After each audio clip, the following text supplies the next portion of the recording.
සුබ දවසක්. ඉතින් අද වීඩියෝ එකෙන් කතා කරන්න යන්නේ කොහොමද කංකුන් දඩු මුල්ලත්තවා ගන්න කියලා.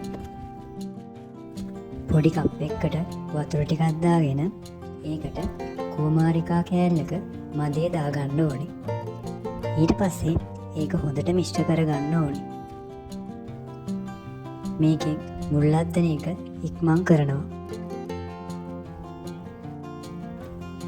ඉතින් පැල කරන්න ඕනේ කංකුන් දණු ටික හොයාගන්න අපිට සුපර් මාකට් එකකින් කංකුන් මිටියක් මිලදී ගන්න වෙනවා.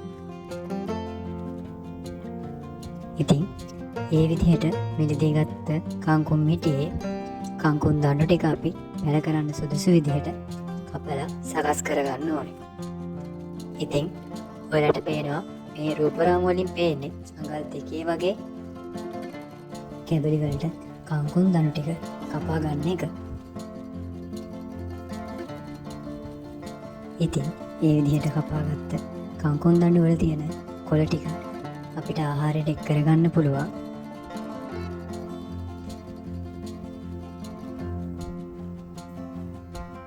ඊට පස්සේ අපි මේ කපාගත්ත දණු ඔක්කොම මිටියක් විදිහට හදලා රබර් බෑන්ඩ් එකක් දාලා ඒක මිටියක් වගේ ගැට ගහා ගන්න ඕනේ. ඊට පස්සේ කරන්න තියෙන්නේ මේක අර අපි දාගත්ත වතුර කප් එකේ ගිල්ලලා තියෙන එක.